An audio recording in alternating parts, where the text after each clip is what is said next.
Sebelumnya, Assalamualaikum warahmatullahi wabarakatuh. Perkenalkan, nama saya Muhammad Fajrul Mubarak, mahasiswa Prodi Pendidikan Bisnis dari kelas A angkatan 2023 dengan NIM 17076230884. Nah, jadi di sini saya akan bawakan tugas saya, yaitu analisis tentang sebuah perusahaan. Nah, di sini saya mengambil PT Astra Honda Motor. Nah, Honda ini merupakan sebuah perusahaan yang bergerak di bidang otomotif multinasional. Honda ini sendiri didirikan pada tahun 1948 oleh seseorang yang bernama Soichiro Honda dan juga Takeo Fujisawa. Kantor pusatnya yaitu berada di Minato, Tokyo, Jepang. Nah, di sini saya langsung saja akan membahas tentang SWOT PT Astra Honda Motor ini. Nah, yang pertama di sini ada kekuatan.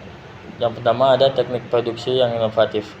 Nah, dengan teknik ini dan juga produksi yang inovatif ini dapat meningkatkan penjualan perusahaan yang lebih pesat karena akan mungkin menarik pelanggan dan juga lainnya.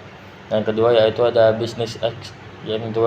bisnis ekspor, yang dimana di negara-negara maju Honda ini telah mendirikan pusat-pusat manufakturnya. Seperti yang bisa kita lihat di Indonesia, itu cabang Honda ada banyak banget teman-teman. Nah, yang ketiga yaitu ada pemasaran media sosial. Nah, ini seperti yang bisa kita lihat iklan-iklan yang ada di IG, YouTube, Facebook, dan lain-lain. Ini merupakan teknik pemasaran yang dilakukan oleh Honda. Nah, yang kedua yaitu ada kelemahan. Nah, kelemahan Honda ini sendiri yaitu yang pertama ada penurunan penjualan. Nah, kapan sih penurunan penjualan ini? Penurunan penjualan ini terjadi pada saat adanya kejadian pandemi COVID-19 yang mana ini menyebabkan penjualan Honda ini menurun sebanyak 25,2%. Nah, yang selanjutnya yaitu ada strategi branding.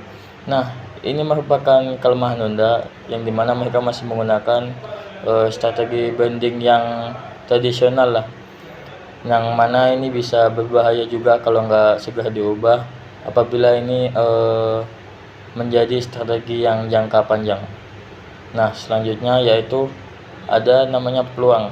Yang pertama yaitu ada pasar baru dan juga dukungan pemerintah.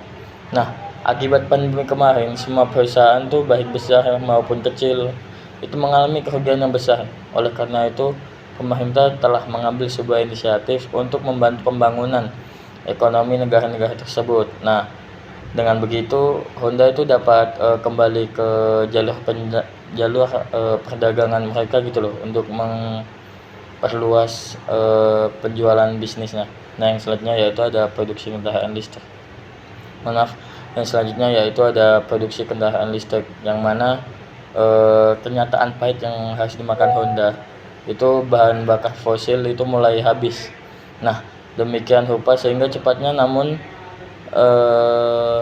Honda tuh segera menangani hal itu, yaitu dengan cara apa? Yaitu memproduksi kendaraan listrik. Seperti sekarang yang bisa kita lihat itu banyak banget ya kendaraan-kendaraan yang sudah nggak pakai bensin atau kendaraan non emisi, yaitu kendaraan listrik.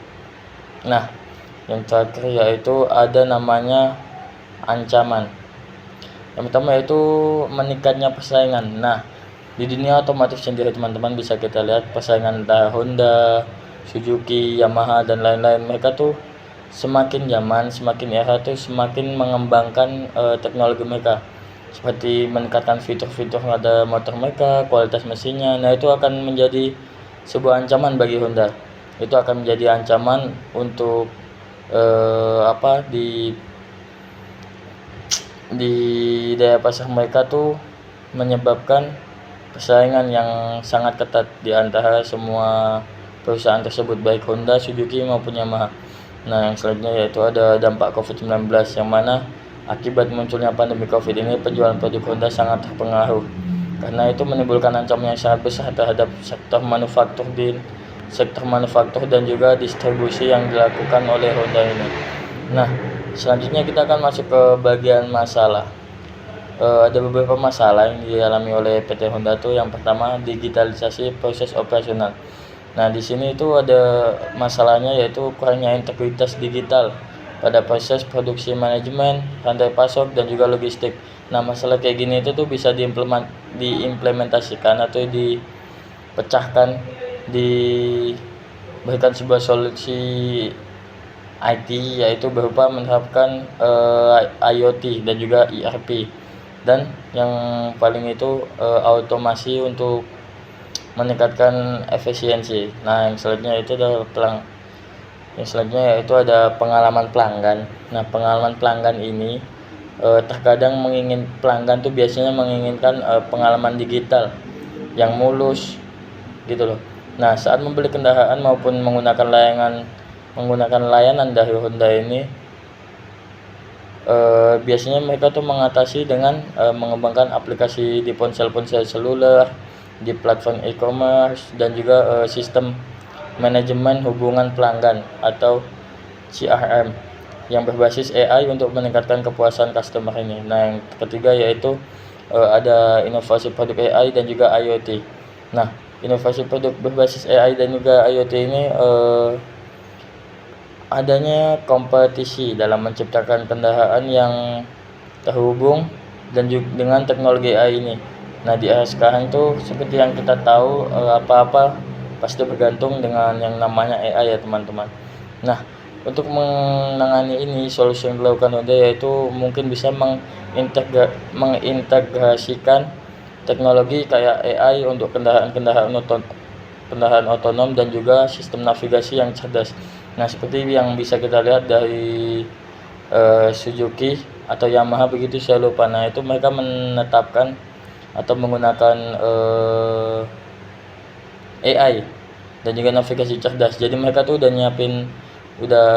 bisa kita lihat tuh bisa menggunakan Google Maps tanpa harus menggunakan ponsel ya. Mereka itu bisa langsung dimunculkan di speedo mereka. Nah, itu teman-teman. Nah, hal yang bisa diuntungkan PT Honda dengan keuntungan tuh kayak yang bisa diambil ketika mereka menggunakan teknologi IT itu, yang pertama dengan proses yang lebih cepat dan juga minimnya kesalahan. Nah, perusahaan dapat meningkatkan output dan juga memenuhi permintaan pasar dengan baik. Nah, yang selanjutnya pelanggan yang puas cenderung akan kembali lagi nih dan setia. Oleh karena itu dapat meningkatkan penjualan jangka panjang gitu. Dan nah, yang selanjutnya yaitu data kendaraan yang dihasilkan oleh teknologi IoT itu dapat digunakan untuk mengembangkan layanan berbasis data seperti asuransi yang berbasis penggunaan ataupun paket perawatan kendaraan yang dipersonalisasi. Nah, mungkin hanya itu teman-teman dari saya. Kurang lebihnya saya mohon maaf. Wassalamualaikum warahmatullahi wabarakatuh.